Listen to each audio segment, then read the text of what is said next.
نحمده ونصلي على رسوله الكريم أما بعد فأعوذ بالله من الشيطان الرجيم بسم الله الرحمن الرحیم السلام علیکم ورحمۃ اللہ۔ میرے معزز سامعین، آج میں آپ کو سورہ بقرہ کی آیت نمبر 187 سے لے کے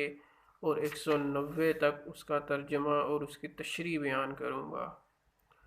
روزے کی راتوں میں اپنی بیویوں سے ملنا تمہارے لیے حلال کیا گیا، وہ تمہارا لباس ہیں اور تم ان کا لباس ہو۔ تمہاری پوشیدہ خیانتوں کا اللہ تعالیٰ کو علم ہے، اس نے تمہاری توبہ قبول فرما کر تم سے درگزر فرما لیا۔ اب تمہیں اجازت دی گئی کہ تم ان سے مباشرت کر سکتے ہو، اور اللہ تعالیٰ کی لکھی ہوئی چیز کو تلاش کرنے کی اجازت ہے۔ تم کھاتے پیتے رہو یہاں تک کہ صبح کا سفید دھاگا سیاہ دھاگے سے ظاہر ہو جائے، پھر رات تک روزے کو پورا کرو، اور عورتوں سے اس وقت مباشرت نہ کرو جب تک کہ تم مسجدوں میں اعتکاف میں ہو۔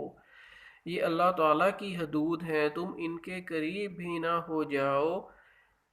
اسی طرح اللہ تعالیٰ اپنی آیتیں لوگوں کے لیے بیان فرماتا ہے تاکہ وہ اس سے بچ جائیں۔ ایک دوسرے کا مال ناحق نہ کھایا کرو، نہ حاکموں کا رشوت پہنچا کر کسی کا کچھ مال ظلم و ستم سے اپنا کر لیا کرو، حالانکہ تم جانتے ہو لوگ آپ سے چاند کے بارے میں سوال کرتے ہیں، آپ کہہ دیجئے کہ یہ لوگوں کی عبادت کے وقتوں اور حج کے موسم کے لیے ہے، احرام کی حالت میں، اور گھروں کے پیچھے سے تمہارا آنا کچھ نیکی نہیں ہے، بلکہ نیکی والا وہ ہے جو متقی ہو، اور گھروں میں تو دروازوں میں سے آیا کرو، اور اللہ سے ڈرتے رہو تاکہ تم کامیاب ہو جاؤ۔ لڑو اللہ کی راہ میں ان سے جو تم سے لڑتے ہیں، اور زیادتی نہ کرو، اللہ تعالیٰ زیادتی کرنے والوں کو پسند نہیں کرتا۔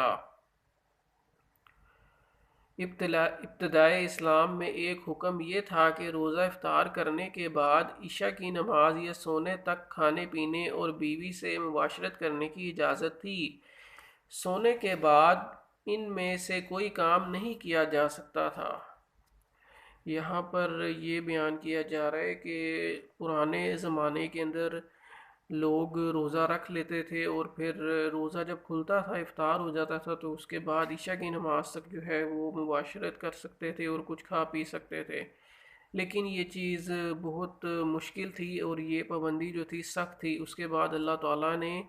یہاں پر یہ بیان فرمایا ہے کہ ان کے اوپر سے یہ پابندیاں اٹھا لی گئیں تاکہ وہ اس کو افطار سے لے کر اور صبح صادق تک کھا پی بھی سکیں اور بیوی سے مباشرت کر سکیں۔ اور یہاں پر ایک اور مسئلہ بیان کیا گیا ہے کہ اس سے یہ بھی معلوم ہوا کہ حالت جنابت میں روزہ رکھا جا سکتا ہے، کیونکہ فجر تک اللہ تعالیٰ نے مذکورہ امور کی اجازت دی ہے، اور صحیح بخاری و مسلم کی روایت میں اس کی تائید لازمی ہوتی ہے، یعنی رات ہوتے ہی غروب شمس کے فوراً بعد روزہ افطار کر لو۔ یہاں پر یہی بیان کیا جا رہا ہے کہ روزہ جو ہے جب آپ رکھیں تو جب اس کا غروب آفتاب کا وقت ہو تو آپ روزہ جو ہے وہ افطار کر لیں، اس کے اندر تاخیر نہ کریں۔ اور دوسرا یہاں پر یہ بیان کیا جا رہا ہے کہ کچھ لوگ وصال کے بارے میں بیان کیا جا رہا ہے کہ کچھ لوگ جو ہے وہ پہلا روزہ افطار کیے بغیر جو ہے وہ دوسرا روزہ رکھ لیتے ہیں، لیکن نبی صلی اللہ علیہ وآلہ وسلم نے اس کو سختی سے ناپسند فرمایا ہے۔ اعتکاف کی حالت میں بیوی سے بوس و کنار اور مباشرت کی اجازت نہیں ہے، البتہ ملاقات اور بات چیت جائز ہے۔ عاکفون فی المساجد سے استدلال کیا گیا ہے کہ اعتکاف کے لیے مسجد ضروری ہے، چاہے مرد ہو یا عورت،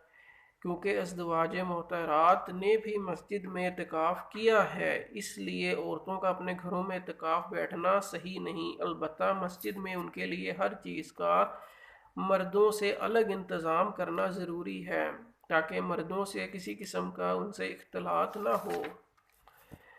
یہاں پر یہی بیان کیا جا رہا ہے کہ مسجد میں عورتوں کی اگر باقاعدہ طور پر ان کا پردے کا اہتمام کیا گیا ہے تو وہ اعتکاف بیٹھ سکتی ہیں. اگر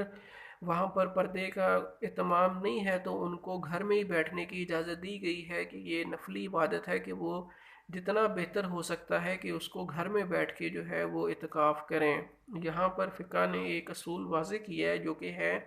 مصالحے کے حصول کے مقابلے میں مفاسد سے بچنا اور ان کو ٹالنا زیادہ ضروری ہے. اور اسی اگلی آیت میں یہ بیان کیا جا رہا ہے کہ اگر کوئی شخص ہے وہ کسی کا حق مار لیتا ہے، کوئی عدالتی نظام میں کسی کو پیسے دے کے اور اپنا حق جیت لیتا ہے، اپنا فیصلہ کروا لیتا ہے، تو وہ اسلام میں اس کو مجرم قرار دیا گیا ہے کہ ایسا کرنا جو ہے وہ بالکل بھی جائز نہیں ہے اور یہ حرام ہے. یہاں پر عرب جاہلیت میں یہ بھی چیز بیان کی جا رہی ہے کہ لوگ اس عرب جاہلیت میں جب حج یا عمرے کا احرام باندھ لیتے تھے تو پھر خاص ضرورت کے لیے گھر آنے کی ضرورت پڑ جاتی تو دروازے کی سے آنے کی بجائے پیچھے سے دیوار پھلانگ کر اندر آتے اور وہ اس کو نیکی سمجھتے تھے. لیکن یہاں پر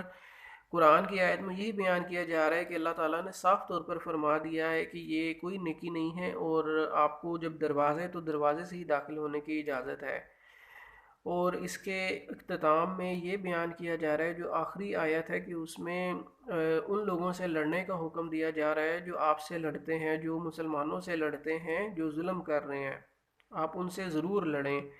یہاں پر زیادتی سے منع فرمایا ہے اور جو چھوٹے بچے ہیں اور خواتین ہیں اور بوڑھے لوگ ہیں ان لوگوں کو جنگ کے دوران قتل کرنے سے منع فرمایا گیا ہے. اسی طریقے سے آپ ناحق کوئی درخت جو ہے وہ بھی نہ جلائیں، اس سے بھی منع فرمایا گیا ہے. جانوروں کو بغیر مصلحت کے مار ڈالنا بھی زیادتی میں شمار ہوتا ہے. یہ سب چیزیں جو ہیں وہ ان سے بچنے کا حکم دیا گیا ہے کہ آپ کسی کے ساتھ ظلم و زیادتی نہ کریں. جزاک اللہ. السلام علیکم ورحمۃ اللہ. اللہ تعالیٰ اس کو ہم سب کو اس پر عمل کرنے کی توفیق دے اور لوگوں تک پھیلانے کی توفیق دے.